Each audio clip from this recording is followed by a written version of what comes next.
नमस्ते फ्रेंड्स, आज मैं लेकर आई हूँ एक और नया आइडिया, एक सुंदर सा पावदान। तो जिसे मैं बनाऊंगी पुरानी गाउन से। और ये देखिए पुरानी जीन्स है जिसका मैं इस्तेमाल करूंगी। ये देखिए पुरानी शर्ट है जिसका मैंने पहले भी यूज कर चुकी हूँ, तो इसका मतलब इस फैब्रिक का भी मैं इस्तेमाल करूंगी। इसके अलावा देखिए एक ही है गाउन, तो मेन फैब्रिक मैं इसी से लूँगी और इसका ही कपड़े का मैं यूज़ करूँगी, क्योंकि जो हर्जे का कपड़ा होता है वो काफ़ी अच्छा होता है और ये पानी को भी बहुत अच्छी तरह से सोखता है।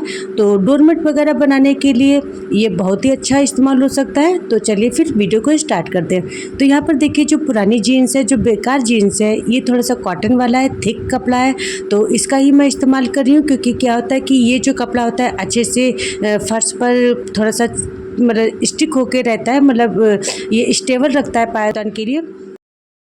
तो 19/26 का देखिए ये जो पार्ट है वो रेडी हुआ है। और इसके अलावा जो एक मतलब पुरानी चादर थी उसका मैंने देखिए इतने ही नाप का मैंने पीस कट किया है। और इसके अलावा देखिए जो गाउन है इसकी मैं साइड की कटिंग कर दूंगी, मतलब साइड में जो सिलाई होती है ना वो कट कर दूंगी और एक बैक का फ्रंट का देखिए पार्ट रेडी हो जाएगा। तो यहाँ पर देखिए एक पार्ट मैंने लिया है और उसको इस तरह से लंबाई में रखते हुए और उसका मैं कट देखिए लंबाई में जितना भी फैब्रिक रहेगा वो मैं ऊपर से ऊपर तक मैं मतलब पूरा कट कर लूँगी। और चौड़ाई का जो भी एक्स्ट्रा पार्ट रहेगा वो मैं कट करके रिमूव कर दूँगी। तो यहाँ पर देखिए ऊपर मतलब गाउन को इस तरह से रखते हुए कपड़े पे और मैंने वहाँ पर ये सिलाई लगा दी है। और सिलाई यहाँ पर कंप्लीट हो जाने के बाद देखिए 1.5 इंच को मैं मार्क कर रही हूँ। जहाँ पर सिलाई लगाई वहाँ से मैं 1.5 इंच को मार्क करते हुए और फिर मैं स्केल की हेल्प से एक लाइन खींच दूँगी और उसको आपस में मिलाते हुए देखिए एक जो लाइन है ना वो मैं ड्रॉ कर दूँगी। तो यहाँ पर देखिए इस तरह से मिलाते हुए एक लाइन ड्रॉ कर देनी है और फिर यहाँ पर ही देखिए सीधी सिलाई में लगा दूंगी।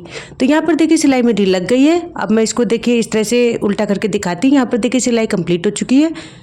तो जो सिलाई लगी है वहीं से मैं आधा इंच की मैं दूरी लेते हुए देखिए सिलाई लगा दूंगी।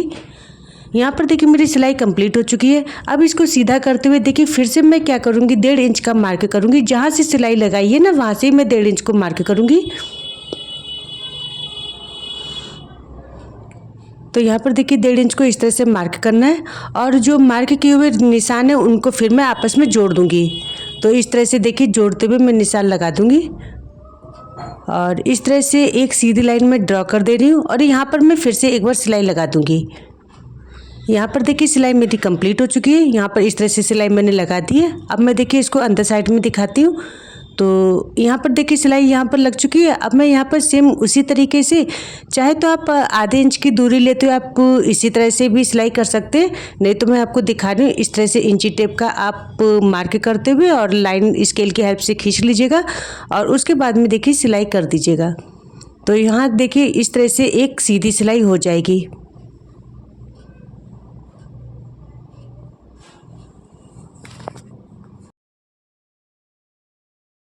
तो देखिए लाइन मैंने यहाँ पे ड्रॉ कर दी। अब देखिए यहाँ पर हमें सिलाई कर देनी है। तो सिलाई भी मेरी लग गई है, मैं सीधा करके दिखा रही हूँ। यहाँ पर देखिए इस तरह से जब सिलाई लगा देते हैं तो फिर देखिए उसके बाद में फिर सेम वही चीज़ हमें करनी है। 1.5 इंच का देखिए मैं मार्क कर रही हूँ और फिर से मैं स्केल की हेल्प से इसको मिला दूँगी और फिर यहाँ पर भी फिर से मैं सिलाई लगा दूँगी। तो इसी तरह से यही प्रोसेस हमें आगे करते जाना है और इस तरह से मेरी जो आगे की सिलाई है वो कंप्लीट हो जाएगी। तो यहाँ पर देखिए इसी तरह से यहाँ पर मैंने ड्रॉ कर ली लाइन। अब मैं यहाँ पर सिलाई लगा दूँगी। यहाँ पर मेरी देखिए सिलाई लग चुकी है। अब देखिए अंदर साइड में फिर से मैं दिखाती हूँ। सेम वही चीज़ है, आधी इंच की दूरी लेते हुए फिर से मैं यहाँ पर लाइन ड्रॉ कर दूँगी और उसके बाद में वहाँ पर सिलाई लगा दूँगी।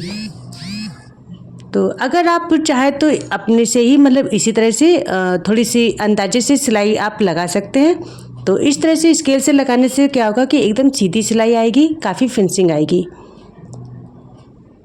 तो यहाँ पर देखिए इस तरह से मैंने मार्क कर दिया। देखिए फिर से मैं यहाँ पर इसी तरह से यहाँ पर सिलाई लगा दूँगी। तो इसी तरह से देखिए पूरा मैं मतलब इसी तरह से सिलाई कंप्लीट हो चुकी है और देखिए इस तरह से कुछ सिलाई आई है। तो रेड कलर का कपड़ा पूरा है तो थोड़ा सा मतलब विजुलाइज नहीं हो रहा है इतने अच्छे से, लेकिन पास से मैं आपको दिखाती हूँ। देखिए काफ़ी सुंदर सी ये डिज़ाइन लग रही है। तो यहाँ पर देखने में काफ़ी सुंदर सा ये मतलब हुआ है। और इस तरह से थोड़ा सा ये एक्स्ट्रा कपड़ा भी बच गया है साइड में, क्योंकि हौजरी का कपड़ा है तो थोड़ा सा खिंचता भी है, तो इसी तरह से थोड़ा सा साइड में हो गया है। आप चाहे तो इसको कट भी कर सकते हैं, लेकिन मैं इसको इसी तरह से छोड़ दूंगी क्योंकि काफ़ी अच्छा लग रहा है। तो यहाँ पर मैं दिखा रही हूँ कितनी सुंदर सी फिनिशिंग आई है, काफ़ी अच्छा लग रहा है। और इसको फिर मैं क्या करूँगी, देखिए जो शर्ट वाला कपड़ा है उसे ही मैंने देखिए ये 3 इंच की जो पट्टी ना वो मैंने कट की है। तो 2-3 पार्ट निकले, उनको मैंने आपस में जोड़ दिया और एक लंबी सी पट्टी रेडी हो गई है। तो इस फैब्रिक का मैं क्या करूँगी, देखिए इस तरह से रखते हुए और उस पर मैं देखिए उल्टा साइड मैंने ऊपर साइड में रखा है और उसके बाद मैं यहाँ पर सिलाई लगा दूँगी। तो झालर वाला जो साइड में कपड़ा जो एक्स्ट्रा वाला है ना उसको मैं उसको छोड़ते हुए और इस तरह से करीब 3 इंच की मैं दूरी लेते हुए साइड से और इस तरह से पट्टी को रखते हुए फिर मैं सिलाई लगा दूँगी। ये जो मैंने आपको डोरमेट बताया ये बहुत ही सिंपल तरीके से बनने वाला है। मोस्टली लेडीज़ के पास देखिए ये गाउन जो होते हैं ना वो रखी रह जाती है, पुरानी गाउन हो जाती है तो उनका यूज़ नहीं हो पाता। तो इस तरह से डोरमेट में आप इसका बहुत ही अच्छा यूज़ कर सकते हैं। और ये तो हमें पता ही होता है कि गाउन का जो कपड़ा होता है वो काफ़ी अच्छा होता है, मतलब गीले पैर वगैरह पोंछने के लिए तो काफ़ी अच्छा इसका यूज हो जाता है। तो इस तरह से जो पावदान का है ना वो काफ़ी अच्छा बन के हमारा रेडी हो जाता है और गाउन का भी बहुत अच्छा यूज हो जाता है। और साथ ही मैंने ये बहुत ही सिंपल तरीके से बनाया है, तो आप बहुत अच्छे से इस तरह से पावदान को बड़े इजी तरीके से बना सकते हैं। तो यहाँ पर देखिए मेरी जो स्ट्रिप है ना वो भी मैंने कंप्लीट कर ली है और इस तरह से देखिए दूसरे साइड में भी इस तरह से सिलाई लगा देनी है।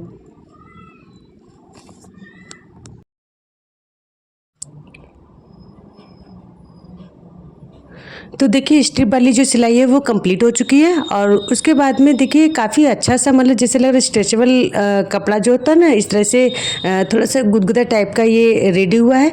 और यहाँ पर जो मैंने जीन्स का जो पार्ट है वो जो कट किया है उसके ऊपर ही मैं इसको इस तरह से बिछाते हुए और चारों तरफ से पहले मैं क्या करूँगी पिन को अटैच कर दूँगी। तो इस तरह से देखिए अगर पहले पिन को अटैच करके सिलाई लगाएंगे ना तो ये जो कपड़ा ना भागेगा नहीं और अच्छे से सिलाई कंप्लीट हो जाएगी। और इस तरह से देखिए तीनों साइड में सिलाई लगा देनी है और पहले मैं देखिए पिन को अटैच कर दे रही हूँ ताकि सिलाई करने में काफ़ी आसानी रहेगी।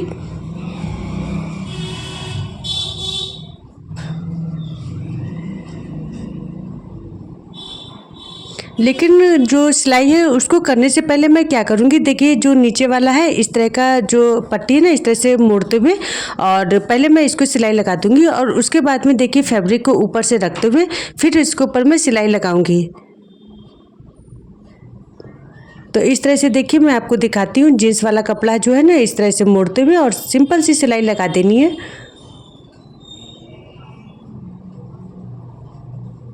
यहाँ पर देखिए सिलाई कंप्लीट हो चुकी है। अब देखिए फैब्रिक को जो मेन फैब्रिक है उसको उस पर रखते हुए और फिर मैं सिलाई लगाऊंगी।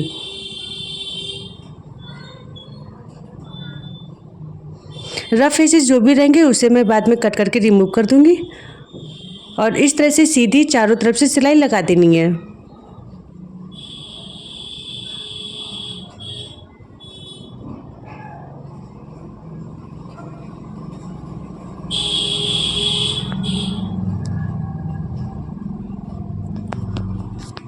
अगर आप चाहें तो बीच में प्लास्टिक बैग का भी यूज कर मतलब कर सकते हैं और मैंने इसी तरह से छोड़ दिया है क्योंकि काफ़ी थिक हो जाता है।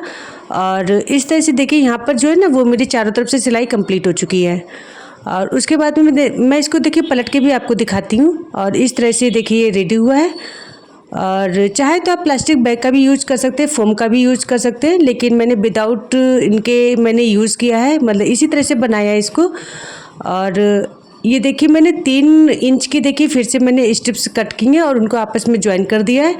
और इस तरह से जो चारों साइड हैं उनको मैं कंप्लीट करूँगी, सॉरी जो 3 साइड है ना उसको मैं कंप्लीट करूँगी। तो यहाँ पर देखिए उल्टा साइड रखते हुए और इस तरह से कपड़े पे रखते हुए और उसके बाद में इस पट्टी को देखिए इस तरह से सिलाई लगा दूँगी। तो 3 साइड में देखिए मैं इसी तरह से सिलाई लगाऊँगी।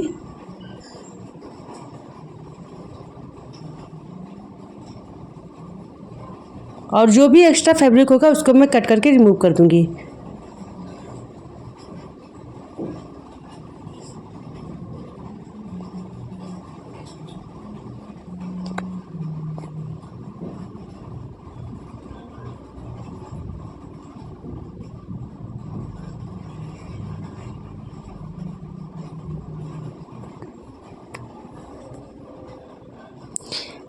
तीनों तरफ देखिए सिलाई मेरी कंप्लीट हो चुकी है। अब मैं इस तरह से मोड़ते हुए फिर ये जो तीनों साइड है ना वहाँ पर मैं इस तरह से मोड़ के स्ट्रिप को लगा दूँगी। तो बहुत आसानी तरीके से ये सिलाई लग जाती है। और इस तरह से देखिए फोल्ड करते हुए और इसको मैं इस तरह से सिंपल सिलाई कर दूँगी। तो 3 साइड से हमारी जो फिनिश पट्टी है ना वो कंप्लीट हो जाएगी।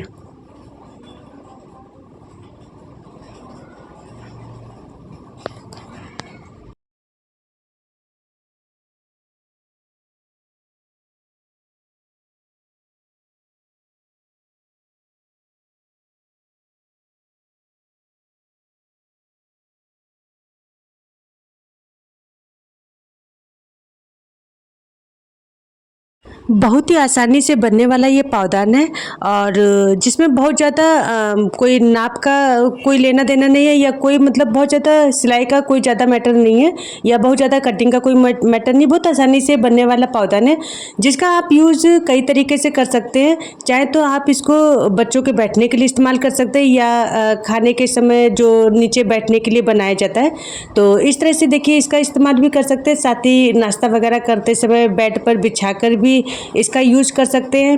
टेबल पर टेबल रनर की तरह भी इसका यूज़ कर सकते हैं। तो कई तरह से इसका यूज़ कर सकते हैं। पूजा पाठ करते समय भी जो नीचे बैठने के लिए आसनी चाहिए रहता है उसका भी आप यूज़ कर सकते हैं। एज ए डोरमेट इसका यूज़ कर सकते हैं। तो काफ़ी अच्छा ये फैब्रिक हो जाता है जो मतलब काफ़ी अच्छे से ये मतलब यूज़फुल हो जाता है। तो इस तरह से आप बहुत ही आसान तरीके से अपने घर में गाउन का रीयूज कर सकते हैं। कोई भी टी शर्ट वगैरह का यूज़ कर सकते हैं। काफ़ी सुंदर बनने वाला ये आइडिया है और काफ़ी यूज़फुल भी है। तो मेरा अगर आइडिया अच्छा लगा हो तो प्लीज़ मुझे कमेंट करके बताइएगा और साथ ही मेरी वीडियो को लाइक करिएगा, शेयर करिएगा और मेरे चैनल को सब्सक्राइब कर लीजिए इसी तरह के वीडियोज़ मतलब पाने के लिए। तो मिलते हैं फिर नेक्स्ट वीडियो में। Thanks for watching.